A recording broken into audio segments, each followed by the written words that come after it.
prescrita, tá joia? Obrigado. Tá já gravando, presidente. Tá joia, obrigado. Bom dia a todos. Hoje, dia 23/2/2024, iniciando a primeira sessão de julgamento, um pouquinho de atraso aqui, em decorrência do problema do doutor Henrique. Então, vamos dar início à sessão. Obrigado pela participação de todos, tá? A doutora Maria Anselma, que começou no biênio, a doutora Luciana, o doutor Henrique também. Agradeço também a presença do doutor Rodolfo, da representação fiscal aqui, que já me acompanhou no biênio anterior, e ao doutor Marcelo, que está iniciando a sessão aqui com a gente para fazer sustentação oral da contribuinte prescrita, tá? Vou pedir a todos para iniciar a sessão o segundo processo da pauta de minha relatoria, a IM 452.511, SDPR Sobrinho, tá? Então, vou pedir para o doutor Marcelo aguardar só o julgamento desse processo e eu já chamo em seguida, tá ok? Obrigado. Então, o processo é de minha relatoria, eu já havia deixado ele disponível a todos, é um levantamento fiscal. Eu vou passar a leitura do voto, ultrapassando a leitura do relatório, e aí eu já abro para discussão, tá? A partir do item 7. Trata-se de recurso ordinário interposto contra a decisão proferida pela unidade de julgamento de Araraquara. O AIM contém a acusação de deixar de pagar ICMS no período de 2018 a 2021, apurado por meio de levantamento fiscal, nos termos do parágrafo 4º do artigo 509 do RICNS, decorrente de operações tributadas omitidas, realizadas sem o pagamento do imposto, face à constatação pelo fisco da ocorrência de suprimento à Caixa não comprovados. Artigo 509, inciso 2 do RICNS. A nota explicativa de folhas 8 a 9 informa que o trabalho fiscal tem origem no, abre aspas, expediente protocolado na Secretaria da Fazenda sob o número SFP-EXP 2020/833/29, de folhas 429 a 436, cujo interessado é a Prefeitura de Votuporanga, onde reclama o valor adicionado negativo do contribuinte SDPR Sobrinho.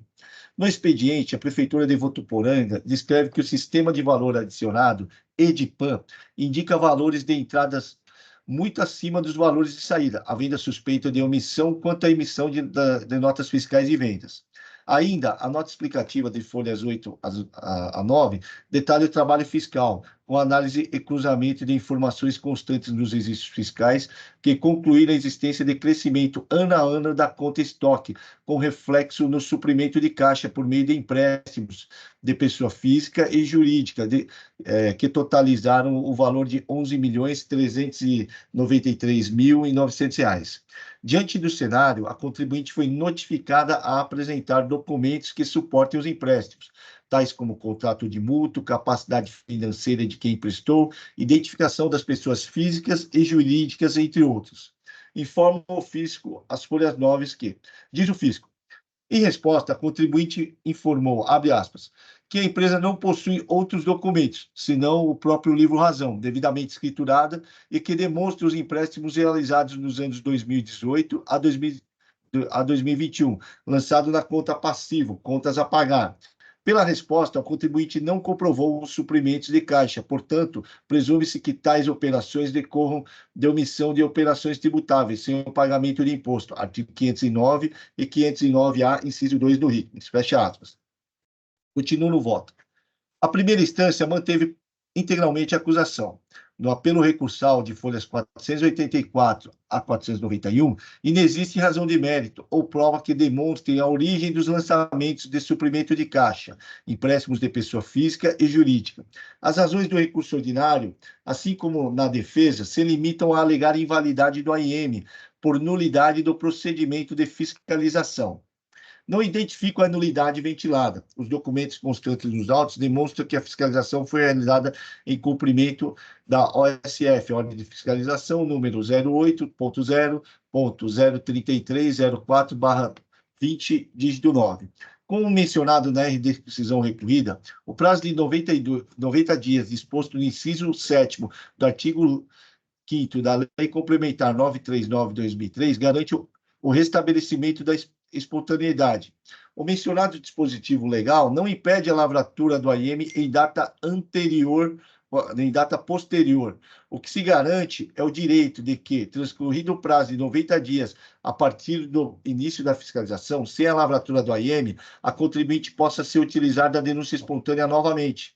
Ou seja, a norma concede o direito de restabelecimento da denúncia espontânea. Não há na legislação prazo para a finalização dos trabalhos fiscais, até porque o tempo de cada trabalho é determinado pela complexidade da matéria. A legislação, ao dispor sobre o prazo de 90 dias, tem a finalidade somente de garantir o direito ao restabelecimento da espontaneidade. Por oportuno, ressalto que, além do direito de restabelecimento da espontaneidade, o escoamento do prazo para a finalização dos trabalhos fiscais implica em decadência que impede o direito do lançamento tributário, que não ocorreu nos presentes autos. Ainda, a alegação de que a OSF foi emitida em 12 de 5 de 2020 e as notificações somente foram enviadas no ano 2022 não torna inválido o procedimento. Isto porque as notificações com exigências e pedidos de documentos decorrem da análise prévia dos registros contábeis, ou seja, as notificações somente foram, ou seja, as notificações só poderiam ser enviadas após a análise dos registros fiscais, e o acesso aos registros fiscais e contábeis da contribuinte pelo AFR só poderia ocorrer com a emissão da respectiva OSF em data anterior ao envio das notificações. Infere-se, portanto, que não há vício no procedimento de fiscalização como ventilado no apelo recursal.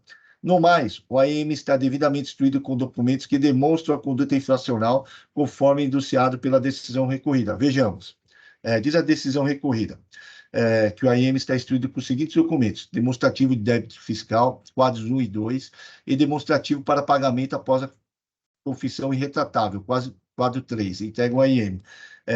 Ainda entrega o AIM, nota explicativa do AIM, folhas 8 e 9, índice do AIM, demonstrativo de cálculo do ICMS devido, do ano 2018, livro razão, conta caixa do ano 2018, livro razão, conta caixa, contas a pagar do ano 2018, demonstração de resultado de exercício do ano 2018, balanço patrimonial do ano 2018, demonstração de resultado de exercício do ano 2018, demonstração dos lucros / prejuízos acumulados do ano 2018, notas explicativas do ano 2018, carta de responsabilidade da administração do ano 2018, plano de contas, ficha de ajustes contábeis, demonstrativo 2, cálculo do ICMS devido do ano de 2019, livro razão, conta caixa do ano 2019, livro razão, contas a pagar do ano 2019, DRE do ano 2019, balanço patrimonial 2019, plano de contas 2019, ficha de ajustes contábeis Cefaz 2019. Demonstrativo 3, cálculo de imposto devido no ano 2020, livro razão, conta caixa do ano 2020, livro razão, contas a pagar 2020, demonstração do resultado do exercício 2020, balanço patrimonial 2020, plano de contas de 2020, ficha de ajustes contábeis 2020, demonstrativo cálculo de ICMS devido no ano 2021, livro razão da conta caixa 2021, livro razão das contas a pagar 2021, DRE 2021, balanço patrimonial 2021, plano de contas 2021, ficha de ajustes contábeis 2021, relatórios do sistema da Cefaz, entradas e saídas das NFEs 2018, 2019, 2020 e 2021, notificações para prestação de informações, entrega de documentos e os expedientes e os demais expedientes, né? Continuo o meu voto. Assim, afasta as razões de nulidade do procedimento de fiscalização e mantém integralmente o AIM. Antes posto, considerando as provas dos autos, com esse do recurso ordinário e no mérito nego-lhe provimento. Tá? O voto já está registrado. Só para sintetizar, o que acontece? A Prefeitura de Votuporanga, ela encaminhou um expediente notificando a inconsistência do EDIPAN, que impactava na receita da prefeitura, né, do ICMS transferido para a prefeitura, né, de que a empresa, ela reiteradamente, durante os anos, ela apresentava saldo negativo no contas na declaração de ICMS a pagar, né. Diante disso, o fisco foi lá e promoveu um levantamento fiscal, uma análise dos demonstrativos fiscais e contábeis, e ele concluiu que a conta estoque ela não reduzia, em contrapartida, havia uma conta de empréstimo de terceiros que anualmente ela ia subindo, né? E ele notificou a empresa a comprovar esses empréstimos, né? A empresa, ela quedou sem net, só indicou que ela não trouxe nenhum documento, razão pela qual o fisco acabou fazendo o levantamento fiscal e lavrando auto de infração com base nas omissões. Alguém tem alguma dúvida? Gostaria de algum esclarecimento?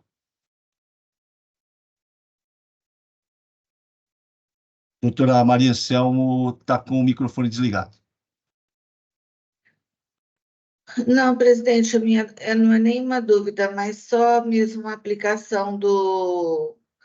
É que eu estava olhando o auto de infração, a multa acho que já foi aplicada com base na lei nova, né, na 497 de 2017, Correto. né? Sim, sim, os fatos geradores foram posteriores, razão pela qual eu não limitei as taxas Selic. Isso, perfeito. Ok. Tá, já. Obrigado. Vou encerrar os debates.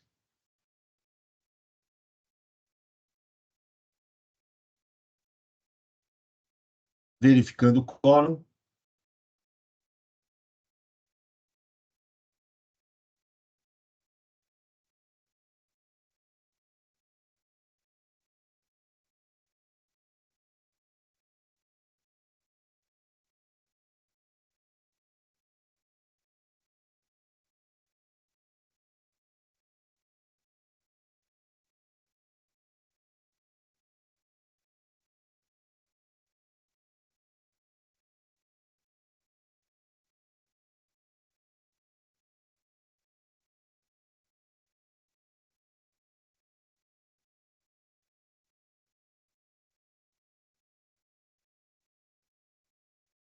Só para confirmar, doutor Henrique, o senhor conseguiu acesso ao EPAT? Não, senhor. Não teve acesso ainda. Tá ok. Obrigado. Iniciando votação.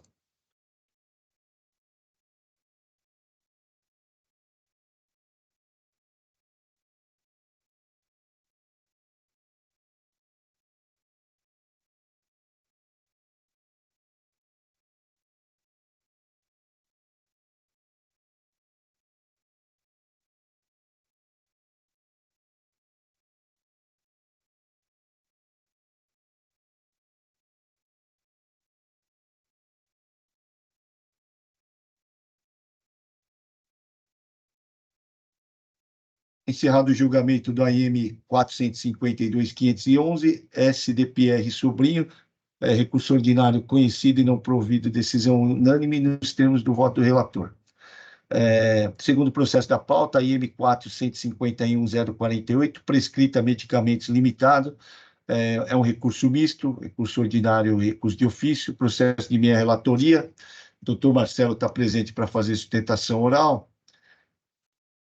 Só vou iniciar os debates. Aqui eu vou passar a leitura do relatório, uma breve leitura do relatório, e eu passo para a sustentação oral, tá? O AIM contém 3 acusações, 2 relativas à falta de pagamento de imposto e uma de crédito devido. A primeira é deixar de pagar ICMS, relacionada no período de outubro de 2017 a março de 2019, por emissão de notas fiscais eletrônicas relacionados ao demonstrativo em anexo, onde não ocorreu o destaque de ICMS em operações tributadas destinadas a não contribuinte de outras unidades da Federação, referentes a operações tributadas como não tributadas, conforme se comprova pelas cópias de documentos juntados. No item 2, deixou de pagar o diferencial de alíquota de ICMS devido no valor de tanto em operações com o consumidor final de outras unidades da Federação, no período de outubro de 2017 a julho de 2018. Imposto este constante nas notas fiscais eletrônicas, conforme estão relacionados no demonstrativo da falta de pagamento de diferencial de alíquota de ICMS, de FAO, edital demonstrativos das notas fiscais de devolução das mercadorias. Item 3, creditou-se indevidamente de CMS no montante de tanto no período de agosto de 2018 a março de 2020, relativo às operações de entrada de mercadoria sujeito ao regime de substituição tributária, conforme se demonstra pelas cópias de documentos juntadas. A autora apresentou defesa, o RFR se manifestou sobre os termos da defesa, o julgador tributário, após promover diligência, decidiu manter parcialmente o lançamento inicial, vez que cancelou os subitens 3.2, 3.3, 3.6, 3.7 e 3.9, bem como limitou os juros e atualização da base de cálculo da multa à taxa Selic nos termos da súmula 10 do TIT. A DRF, em parecer de recurso de ofício, manifestou-se pela manutenção das reduções promovidas pela primeira instância. Intimada, a contribuinte apresentou recurso ordinário, em que se alega em apertada síntese, preliminarmente, a ausência de interesse recursal da Fazenda e nulidade da autoinfração lavrada com motivação precária / insuficiente. No mérito, ausência de creditamento indevido, incorreção da taxa de juros aplicada ao crédito tributário e necessidade de adequação da multa exigida no AIM. O delegado tributário de julgamento deferiu o processamento dos recursos, a douta representação fiscal, em parecer de recurso ordinário, manifestou-se pelo não provimento do apelo recursal. Eis o breve relato dos autos. Passo a palavra ao doutor Marcelo. Fique à vontade, doutor Marcelo. Muito obrigado, senhor presidente. Bom dia, senhores conselheiros. Eu vou tentar ser o mais breve possível aqui, para não tomar muito tempo de vocês, até porque o caso é bem simples, né? Basicamente, além da questão da própria precariedade da autuação, que acaba se tornando mais clara por conta dos próprios estornos reconhecidos na decisão de primeira instância, que não foram identificados, né? Eu gostaria de me ater apenas em 2 pontos, né? Os estornos que ainda não foram excluídos, né? E esse cálculo das multas, da base de cálculo das multas, que tem aquela aplicação de juros, né? Nós apontamos, assim, de forma bem clara, os itens, ou os trechos da EFD e CMS-PI que constam esses estornos, né? Ele vai constar no memorial e tem até uma folha em paisagem no meio do nosso recurso que indica claramente quais são os períodos que tem os estornos que não foram identificados, que são basicamente maio e março de 2019, né? Então, por mais que tenham sido excluídos diversos subitens do item 3 da autuação, que trata do creditamento indevido, esses 2 estornos não foram considerados e eles constam na EFD e CMS-PI, como está bem claro ali nos valores indicados. Tanto que é possível ver a composição das notas fiscais que formam os valores, né, e o valor do estorno. Então, a soma daquelas notas fiscais é idêntica ao valor do estorno que está registrado na EFD e CMS-PI, que está indicado ali. Se eu não me engano, o registro é 111, né, da EFD, que está lá indicado. Então, esse é o primeiro ponto, que basicamente seguiria o mesmo racional já adotado na decisão de primeira instância. O segundo ponto que talvez seja muito mais difícil, né, de ter qualquer alteração, mas como Vossa Senhoria sabe, né, o cálculo da multa, ele é feito da seguinte forma, né? É identificado o valor do principal, e esse valor de principal, ele tem uma aplicação de juros, tá? Juros, não correção monetária, até a data da lavratura do auto de infração, né? E os percentuais previstos na legislação, né, no caso específico 50% ou 100%, são calculados sobre esses valores com juros. Então, a soma do valor do ICMS mais esses juros é utilizado como a base de cálculo para aplicação dessa multa, né? Talvez isso fosse mais razoável se a legislação identificasse esse valor que incide sobre o principal até o auto de infração como uma correção monetária. Mas não se trata de correção monetária, se trata de juros. É o mesmo índice aqui, inclusive, que seria aplicado pela 13918, caso o período fosse de 2017, 2016. Então, sim, clara natureza de juros.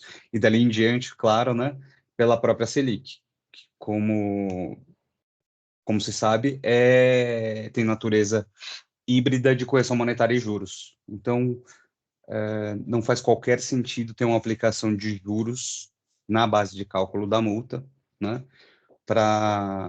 Já que sequer amora naquele momento em relação à multa, né?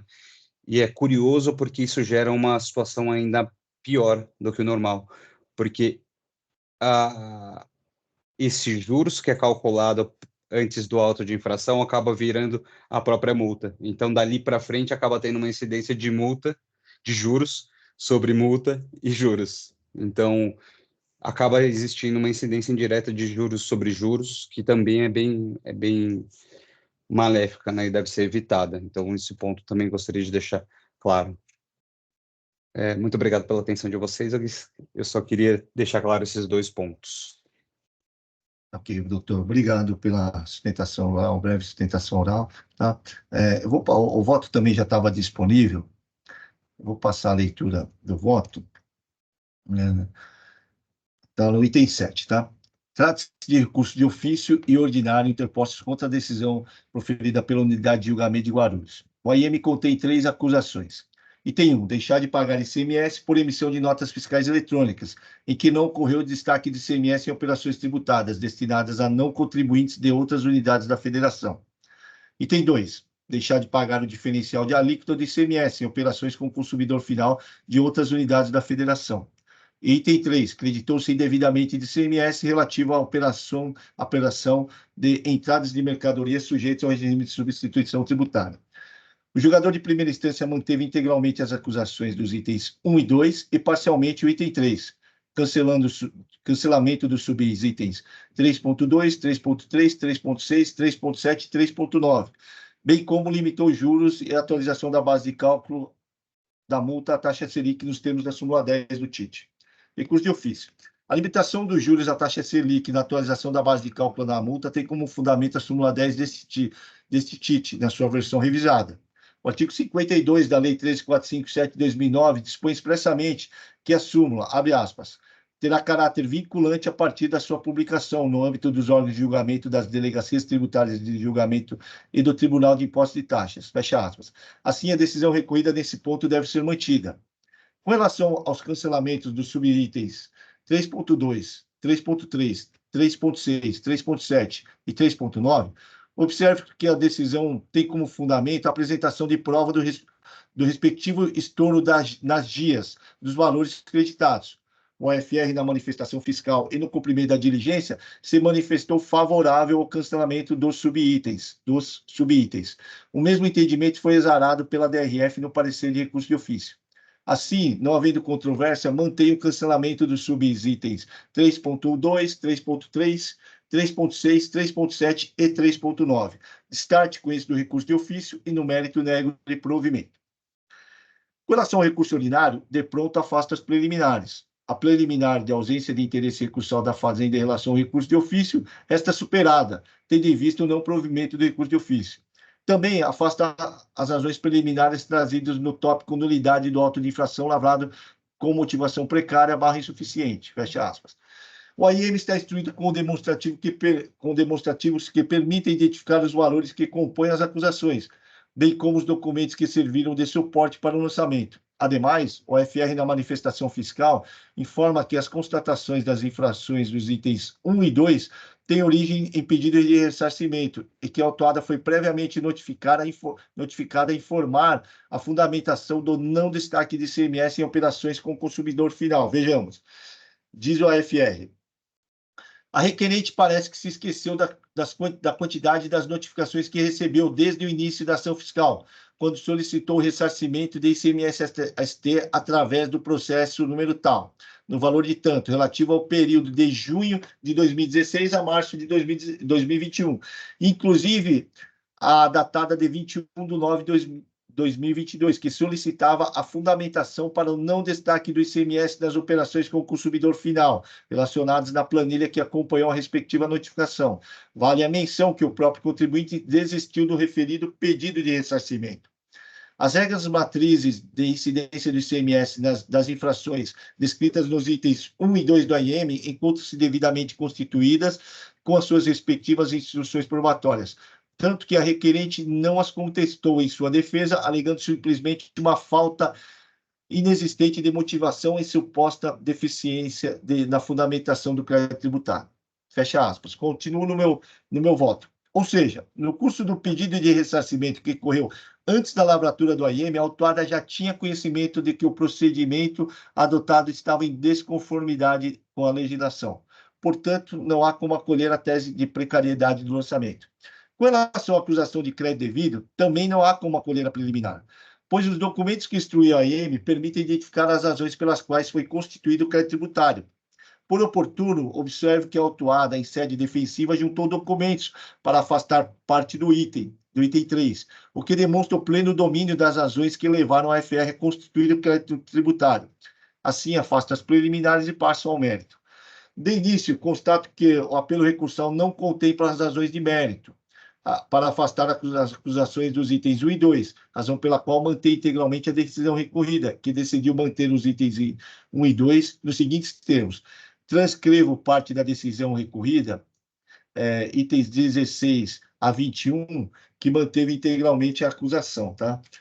Tendo em vista também que não houve contraposição em relação ao quanto decidido pela primeira instância. Continuo no meu voto. Com relação ao item 3, as razões recursais dispostas nas folhas 915 a 918 não contrapõem o quanto decidido pelo julgador tributário. Isto porque, no item 3, o julgador afastou os subitens 3.2, 3.3, 3.6, 3.7, 3.8 e 3.9. Manteve os demais sob o entendimento de que as referências dos meses de agosto de 2018 e outubro de 2019 não há indicação de registro de estorno da EFD e com relação às referências dos meses março de 2019 e maio de 2019, embora conste o estorno no registro EFD, os valores não foram declarados em dias. Vejamos.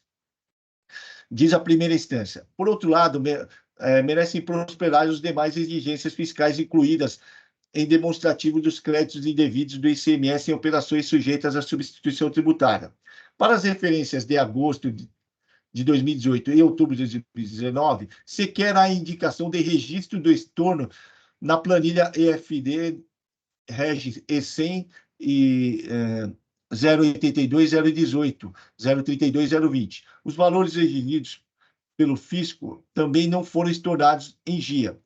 Quanto às referências de março e maio de 2019, embora conste o registro do estorno dos créditos ora englobados na IFD registro 100, observa-se que tais valores não foram declarados em dias, folhas 847 e 849.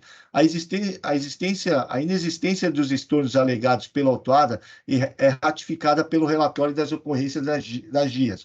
No apelo recursal, não se demonstra que os valores foram lançados em GIAs, razão pela qual não há como cancelar os subitens mantidos pela primeira instância.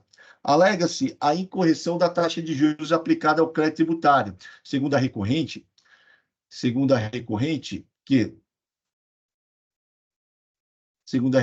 abre aspas, a douta autoridade julgadora, de forma brilhante e retocável, entendeu que a taxa de juros aplicada aos créditos tributários do AIM deveria ser limitada à taxa Selic, mas equivocadamente manteve a incidência da taxa de juros sobre o valor da multa punitiva em momento anterior à atuação, fecha aspas. Afasta a alegação de indevida atualização da atualização do valor da base básico da multa, tendo em vista que a matéria se encontra pacificada no âmbito desse tribunal por meio da súmula 13 de 2018, deste tribunal que assim dispõe. Transcrevo a súmula e continuo. Por fim, não acolho as razões recursais relativas às multas dos itens 2 e 3. As multas aplicadas têm origem em norma vigente e válida. Assim, não cabe a este órgão de julgamento afastar a aplicabilidade das multas sob pena de afronta ao artigo 28 da Lei 3457 de 2009.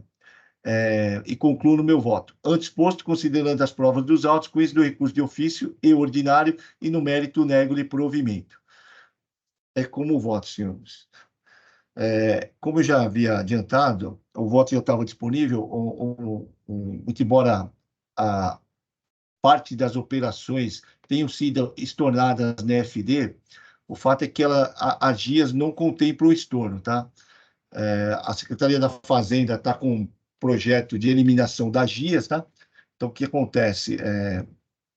A GIAs, ela é uma, ela é uma, é um relatório sintético, né, do pagamento, só que ela está estornada na IFD, mas não corresponde, não tem esse estorno da GIA.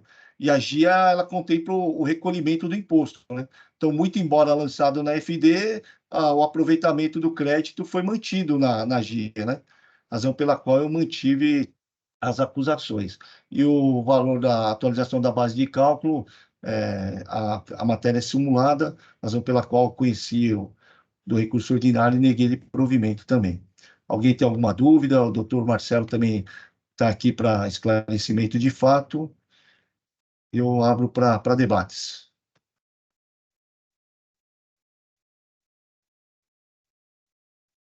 Não havendo dúvidas, eu vou encerrar o debate. Encerro os debates. Passo a verificação de quórum.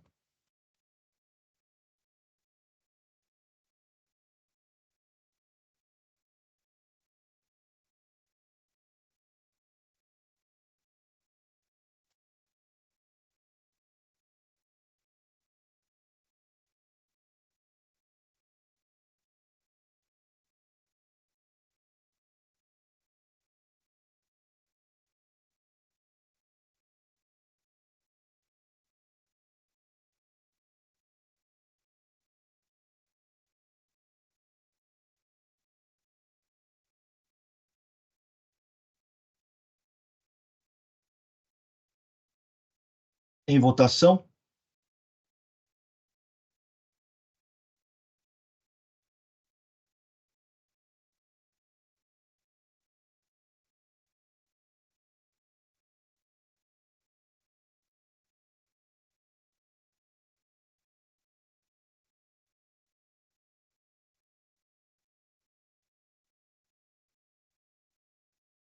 Doutor Marcelo, decisão unânime, tá? Pelo não provimento do recurso de ofício e do recurso ordinário, tá? Então, a decisão foi unânime aqui. O doutor Henrique, ele está acompanhando nós aqui pelo Teams, mas ele não pôde votar, tá ok? Perfeito. Muito obrigado, senhores conselheiros. Boa Obrigado. tarde. Boa tarde. Tenha um ótimo dia. Aliás, bom dia. Bom dia, né? Perdão.